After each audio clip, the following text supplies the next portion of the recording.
Good evening, and thank you for this opportunity of sharing my classroom-based research.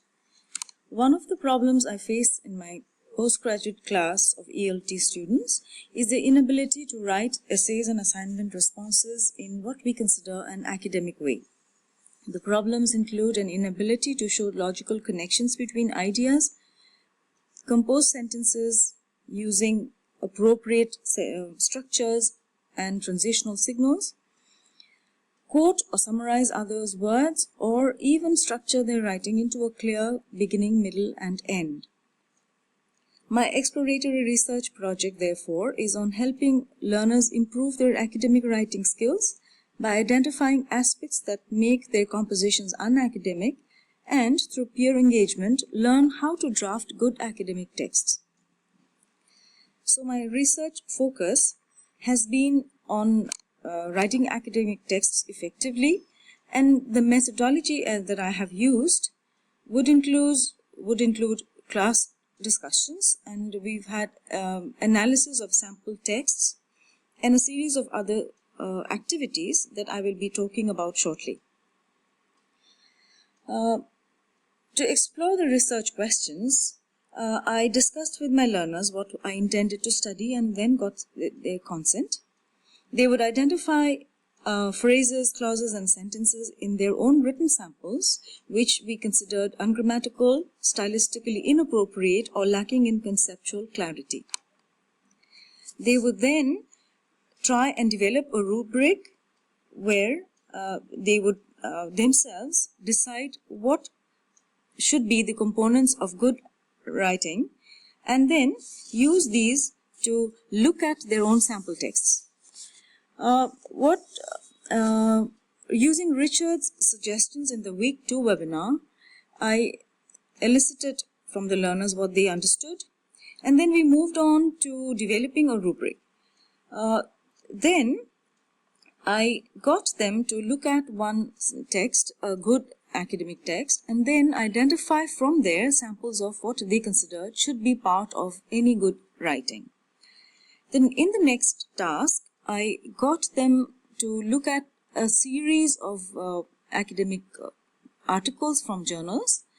They were looking at them in groups, in small groups, and they identified samples of good academic writing as well as the characteristics that they felt that emerged from these samples.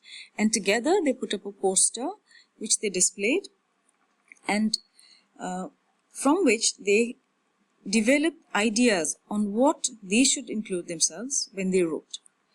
In the next step, I got them to look at, in groups of 3, I got them to look at their own sample assignments of a previous semester, which I had with me. And there they identified areas or portions that they felt were not good enough and needed to be modified.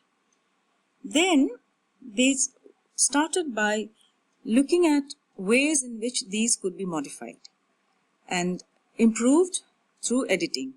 What I wanted them to do was to sit together with the original author, take inputs to find out what the author intended to say, and then develop a better way to write.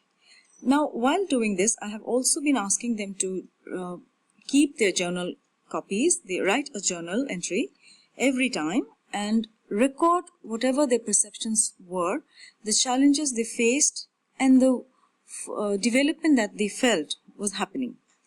I do not have time to read out these journal entries, but what I have found is that they have slowly been able to reflect upon their work and write about it in a slightly better manner. In fact, because their semester exams also came in between, they were able to use some of these newly learned skills in their examination papers. I have just taken a look at them. But there have been some challenges in context that I have faced while doing this. One is that they expect me to give them a lot of inputs. But the good thing is that because they have also started writing a journal, they have been able to learn how to put their thoughts in a clear and concise manner. So I do not have time to say any more, but I am hoping that this would be a good opportunity for all of us to learn something more about good academic writing. Just a quick last minute thing that I planned was that I've given them the task of mentoring one of their juniors each, and use their experience as one way of developing a pedagogy for good academic writing. Thank you for your time, and sorry for overstepping.